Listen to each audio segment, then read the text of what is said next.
Welcome to My Health, My Way, a podcast dedicated to empowering and supporting women living with endometriosis, adenomyosis, and infertility. We are your hosts. I'm Alana, Marketing Business Manager, and Sarah, a functional diagnostic nutrition practitioner. We are here to bring you stories and insights from a holistic perspective. Our aim is to foster a sense of community to help you navigate the challenges and triumphs that come with these conditions. Get ready to embark on a holistic adventure with us. Welcome to My Health, My Way, where health meets functional wisdom. Welcome to another episode of the My Health, My Way podcast. Today we are joined by Alexandra Godwell. She's a clairvoyant somatic healer with 35 years experience, known for her rare ability to read and heal subconscious and inherited patterns in the body and guiding women back into trust in their bodies and inner wisdom. Welcome. Thank you. So happy to be with you, Sarah. Thanks for joining us. Now, I would love to hear a little bit about your own story, what got you into the work that you are doing, and what's your focus today? Yeah, sure. I got into psychology like decades ago, so that I got into that because of adolescence and I wanted to make a difference at so many different things. I learned early on, though, that I was going to end up working with girls and women. And I became passionate about this because I wanted to make change for women. I saw that we needed to make change for women because they are going to be the parents. And when I was working with kids and teens, I was like, wow, we got to work with the parents. Like, this is generational. This is so generational. And this was just when I was in my 20s. So I was seeing early on, like, how can we just work with prevention? Women have always, in the years I've been around, has struggled with their bodies, with both body image, self-concept, and about being in the female body, whether that's how I feel about my moon time or how I feel about being a woman or a girl. I was regularly hearing self-deprecating stuff, judgmental stuff, just difficulty really enjoying and feeling great about being a female. So that kind of sets a tone. And I just noticed more and more through the decades of working with women, and as I learned more about myself, how we had to go into the body. We needed to really understand how to heal the body holistically, look from all angles. My studies in the East and with yoga and meditation and breath work for a long time. We have to work with the physiology if we want to heal something. Even if we want to heal an emotional pattern or a behavioral pattern, we still have to work with the physiology. And of course, origin stories and how we think of ourselves, self-concept. So I was just passionate about the whole circle, the whole picture. How do we look at it from all these different angles? Because I want sustainable change for you. For every client I ever worked with, like, I want sustainable change. I want you to be happy. And I wanted that for myself. So I was continually experimenting and, healing issues for my own self to really enjoy being a female. I went through in my 40s. Now, I had always had a really healthy body and enjoyed being physical and keeping my body healthy. In my late 40s, I was diagnosed with cancer, and that was such a shock because I barely used the medical system. I asked, as part of my quiet practice, my own prayer meditation practice, like, why is that? Why did that happen to me?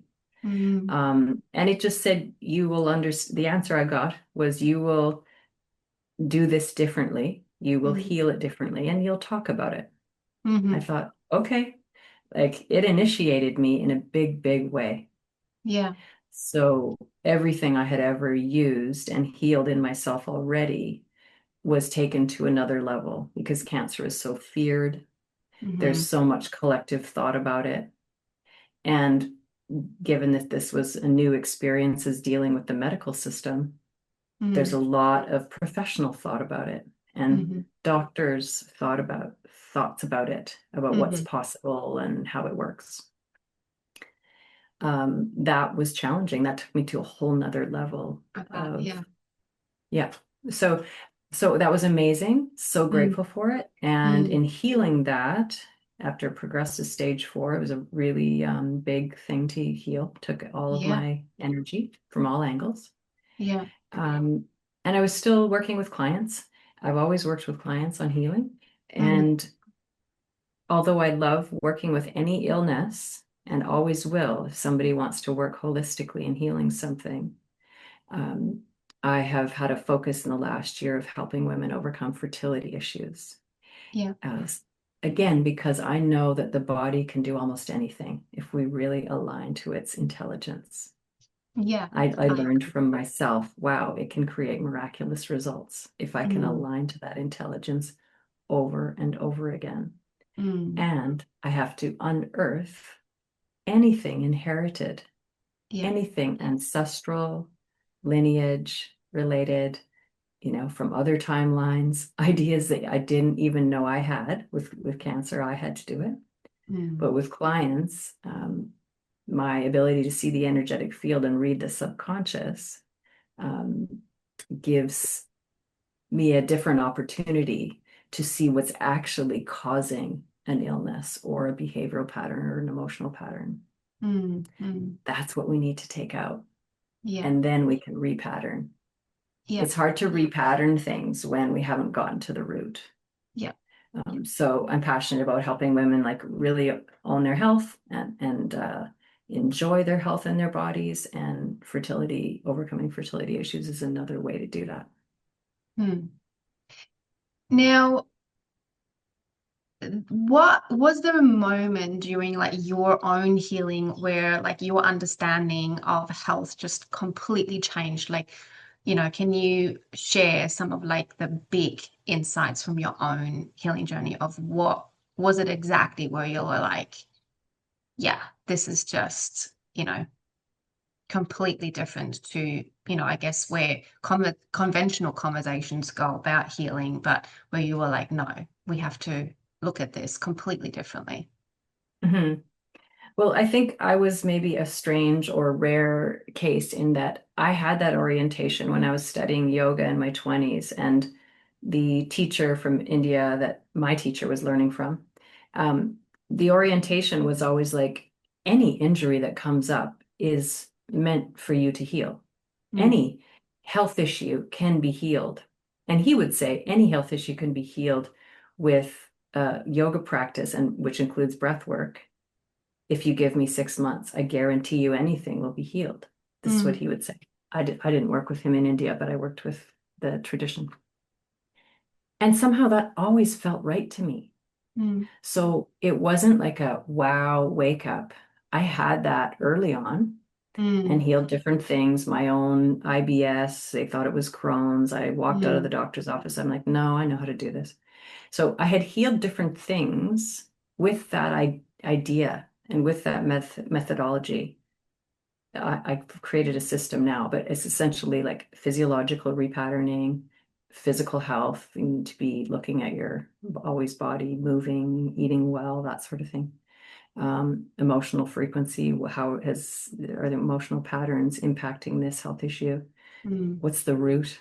What thoughts and beliefs and ideas are at the root? So that's where inherited stuff comes in. Yeah, um, self-concept, that sort of thing. So, yeah, yeah. uh, so really the validation for the way Mm, that I think I already into, like I naturally thought that way, maybe as mm, in my young life, I got that validation through the yoga teachings yeah. and Ayurvedic teachings early on.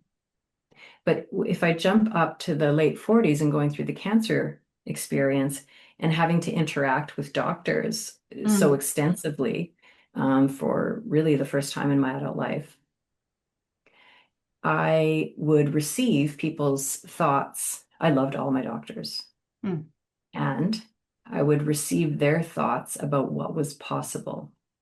mm, Well, this is what we would expect. We would expect that it could be spreading to the liver now, and that's where we get really concerned. So here's what we need to do. Just in that sort of phrase, I would sit there silently. They didn't know who I was really. mm, I would sit there and go, no. mm, Like in my mind, I'm like, no, that's not what needs to happen. Mm. Statistically, though, that's probably what's happened. Mm. So they're making decisions on statistically what they've Yeah. seen and what they've researched, like what the numbers have shown. Mm. And I knew I wasn't that 80% or I wasn't that 90%. No way. Mm. So those choices were really constant. Mm. My Mm. worst days in that whole 4-year process were always the days when I saw an oncologist, Mm. because it meant I had to leave and then get into my own space and recognize whirling thought loops of, well, what if that did happen? Well, what if cancer is growing? Well, what if it's not all of the tendencies that the mind has Mm. to take what somebody else said and make it true, and to take what I've seen in the outside world Mm. and make myself as, well, that's probably going to happen to me. Mm. But it requires again and again coming into what I call like into alignment to what Mm. is possible. Okay. I am not part of, yes, I'm part of that, the humanity and the collective, but I do not choose to be part of that result. Mm. What I choose is maybe something else is possible. And Mm. I wasn't so arrogant to say, for sure, I get to have what I want, that it's completely gone. Mm. What I was sitting with over and over again, which wasn't always comfortable, was, no, I know something else is possible, because Mm. my version of the creator or God or great spirit is like, no, anything is possible. Like, Mm. when I can align to that kind of creative magic that forms a baby or grows a tree, that is a healing place. Mm. That's a place beyond all limited human thought. Mm. And our medical system, of course, will keep evolving just as it has in the last few hundred years. Yeah. Like, I knew the history of medicine. Mm. So that's great if they're Yeah. operating from the statistics of now and it makes sense. Yeah. And they understand which drugs are helpful and this and that. And I did do drugs, by the way, the I was chemicals. just about to ask the question, what in practice, what were some of the things that you did and that you didn't do? Like, what did that actually look Yes. like in Yeah, let's practice? talk about that. Yeah. Yeah, because I wrote down, I was trying to articulate to students. I was teaching at college at the time, and I was trying to articulate. I actually did countless things every day, and there was at least 20 things that were Mm-hmm. daily, Yep. and there was more that were several times a week. Mm-hmm. So it's not simple to go over, but of course there was excellent food, Yeah. well-rounded nutrition, all colors, Yeah. There was daily, regular, all throughout the day, mindfulness of breath, Mm-hmm. trying to bring in more breath because some of the cancer was in the lung.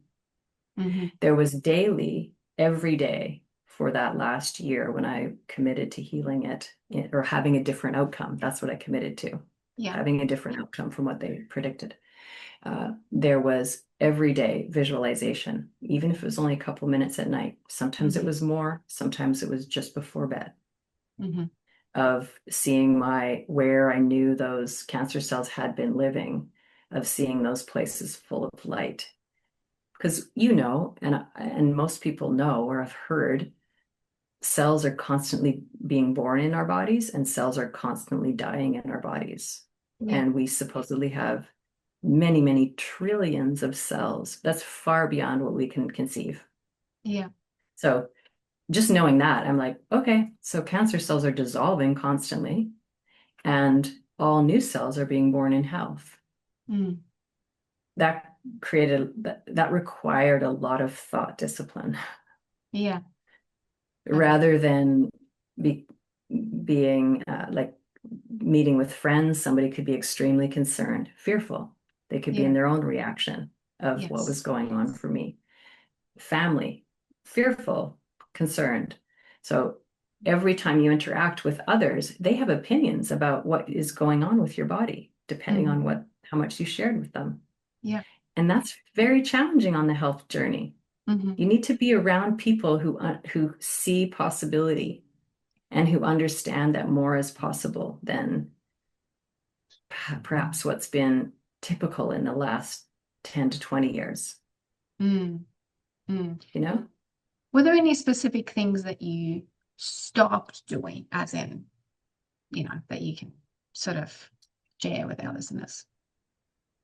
Yes, I had to consciously, there was one thing I had been thrown into single parenting, and that was a shock. I didn't expect Mm, that. So that shock had taken a toll, and the adrenals were highly overactive.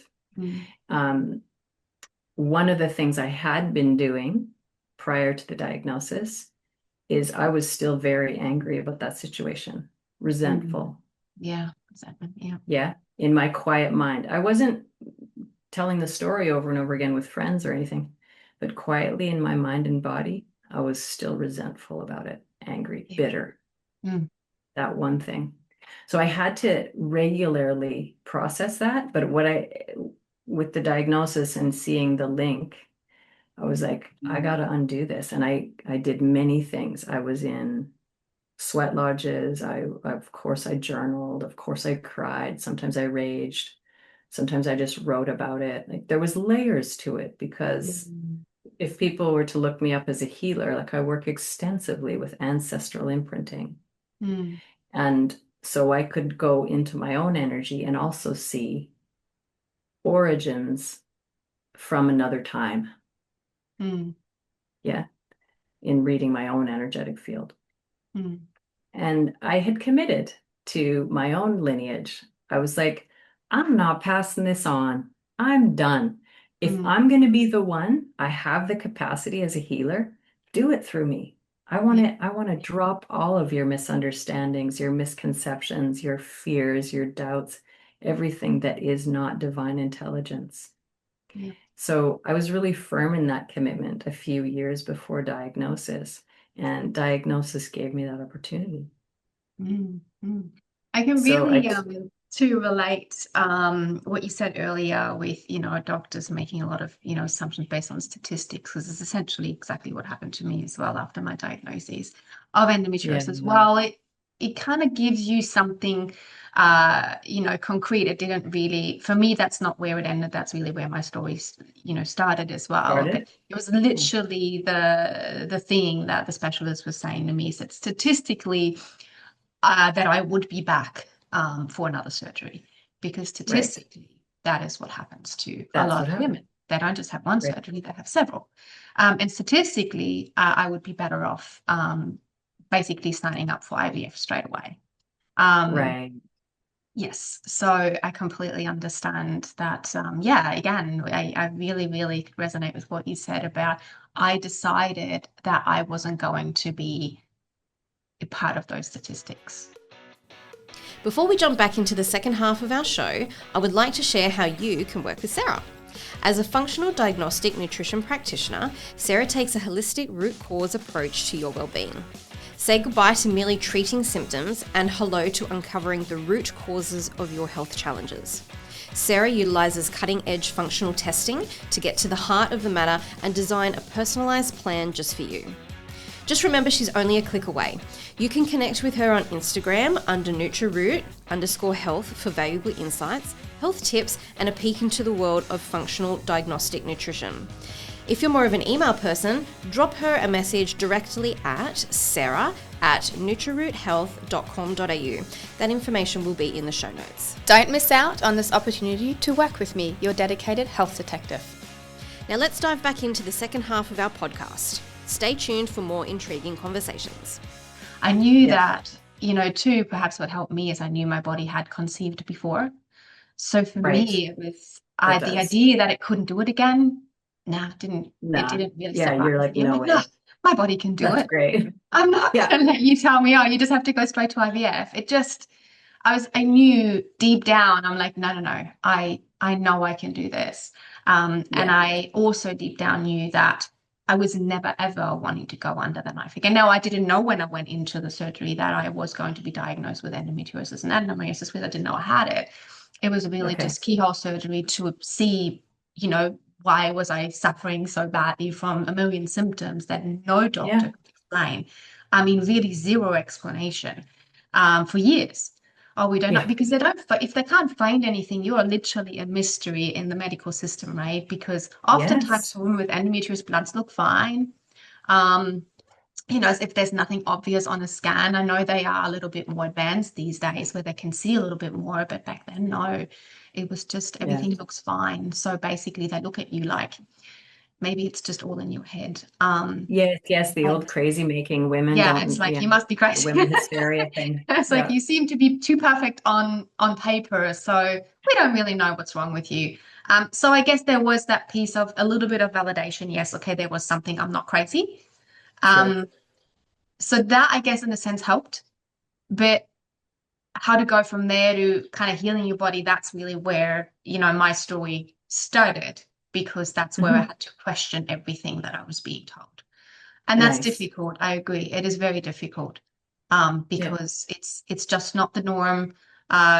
People just go on the pill or other medication or just, have more and more surgery versus actually saying, stop, I don't want that for myself. I'm Yes. going to go about True. this differently. Yeah. And so I And agree. this is why we're here today. Like we're so aligned on just wanting more women to know that more is possible, Exactly right. to get curious about possibility, to get curious and determined really to Mm, learn what the body is capable of. For me, like if anyone has enough determination and desire, yeah. they can do remarkable things, Absolutely. I think I far would say it beyond has to any statistic. start with the really believing. I think it has to start with that you believe that, you can change, your body can change it, that you can heal. Because if you don't believe it, I Yes. think the actions that follow are just not going to be consistent enough for you to achieve those results, to actually truly, be free, let go of whatever it is that, is holding you back. I mean, a lot of women I work with, there's the trauma element, there's a lot of trauma, there's a lot of chronic stress. There's a lot of women who have an inability to be still, right? The workaholics, their mind's always constantly going. Yeah. So there's that Yeah. real disconnection. So I see that a lot in women with endometriosis, and I'm sure you do. I mean, I don't really think that it's Yes. necessarily has directly anything to do with endometriosis. I think we see that in a lot of people with chronic illnesses in general, where, there's that 100%. huge disconnect. Yeah. Yeah. Yeah, that's illnesses across the board. And then it's just, that's the uniqueness of our soul's experience, right? Is like somebody will have endometriosis.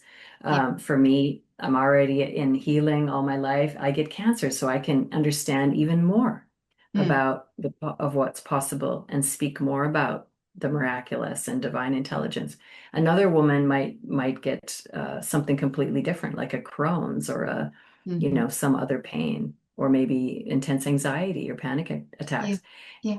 But it does have that base in this dysregulation, and in this base also in um, going along with the momentum of the society to rush and do more and go against the feminine wisdom and if the feminine rhythms really. Mm. Like the female body knows cycles.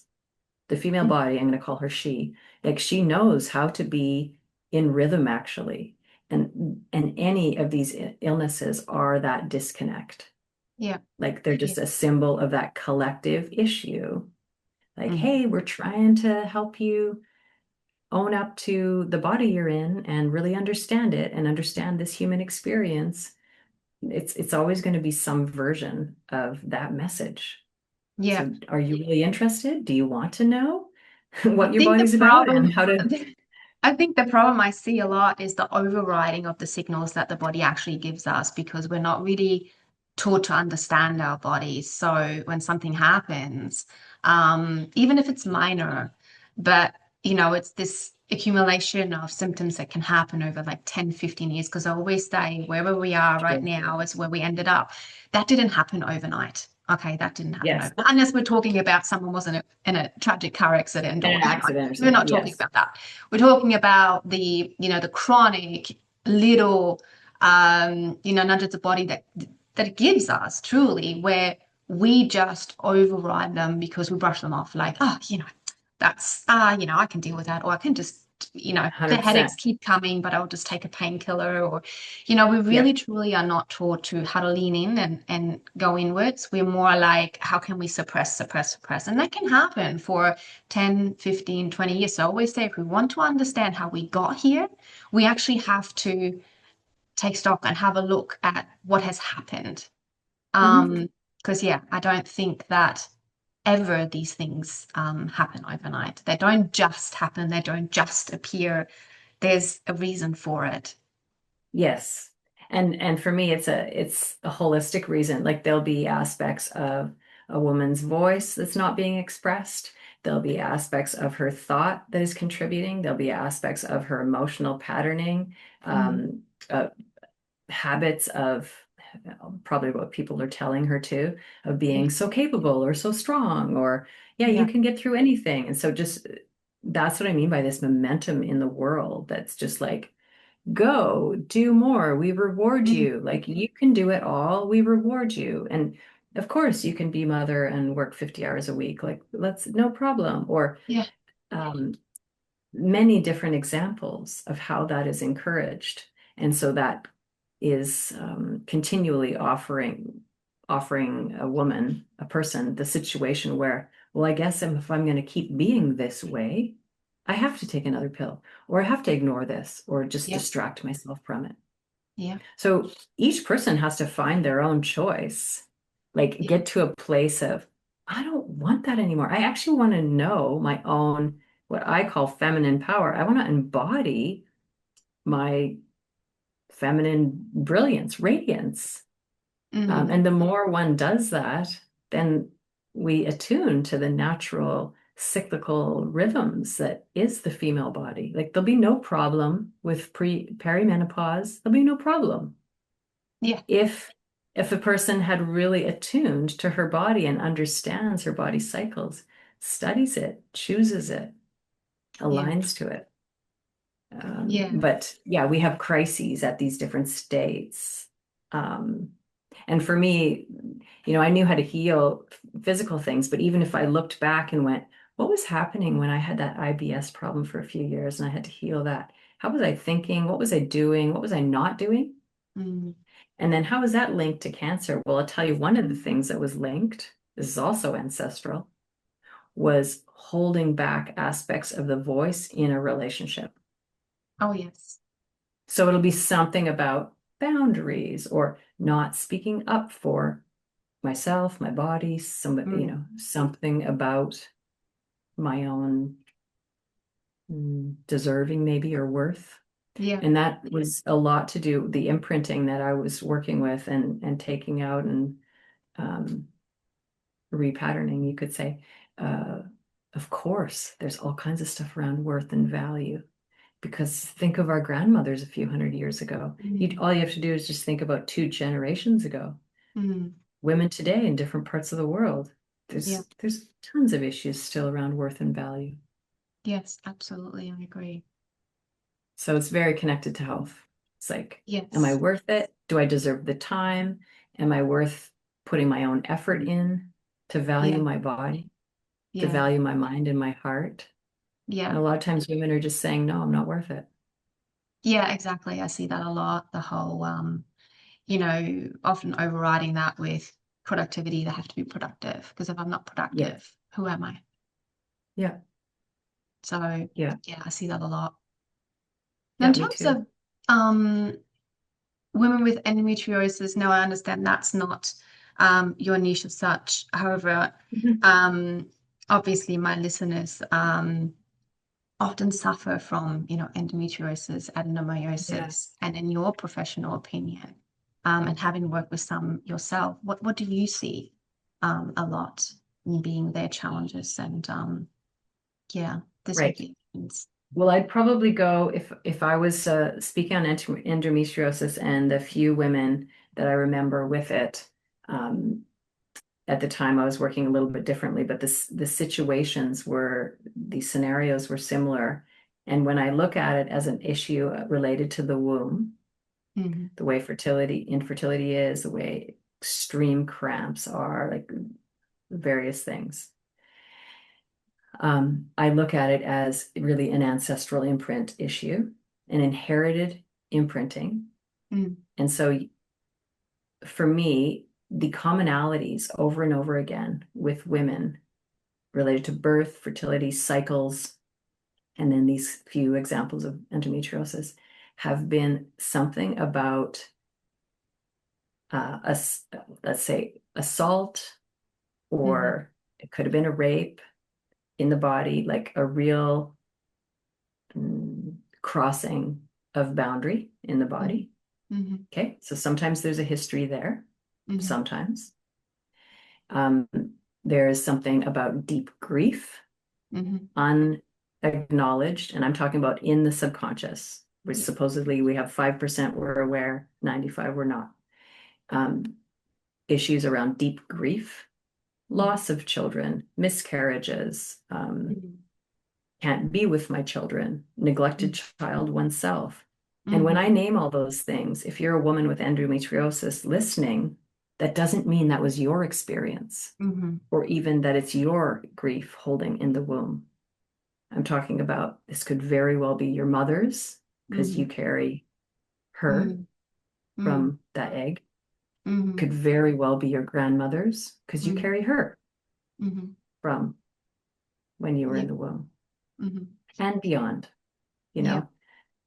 The osmosis through which we get parents' energetic fields in infancy and really up till age 5, we just absorb. We're just in this perfect absorptive state. Hypnotic kind of supposedly be like in that theta wave state where you just really absorb. So you're absorbing unhealed things from the parents and grandparents. And that will be at the root of endometriosis. You don't have to go there. You can go from the outside in, and you can go from the inside out in healing anything, right? So yeah, we want to work with health. We want to work with like physical food, nutrition. We want to work with thoughts. We want to work with emotions, emotional frequency.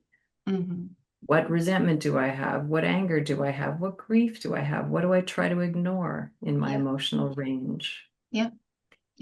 And but for me, in terms of saving time, just I want to dive right into that and remove the old imprinting that's there. Like a woman, I did a video a while back of a woman. It was such a classic example who wanted to get pregnant. She really wanted to heal stuff. Bless her, before conceiving. And one of the reasons she wasn't conceiving, and it wasn't years, it was only months really, she was holding a real clear imprint from a grandmother. And that grandmother had such an intense loss and abandonment pain.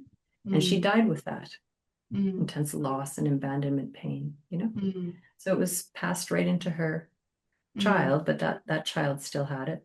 This woman's mother. Was passed right into her. Now, this woman who was my client, she had the consciousness and the wherewithal and the drive and desire to heal stuff. She knew that she was kind of holding something that was affecting her motivation, her inspiration, and kind of work. And she's like, why do I even have that? Like, I don't. And really, it was all related to that. I love that. I think it does truly resonate for me personally, without going into too much detail, but you know, you just sharing all of that, it was a big yes to all of it for me personally. So I completely relate.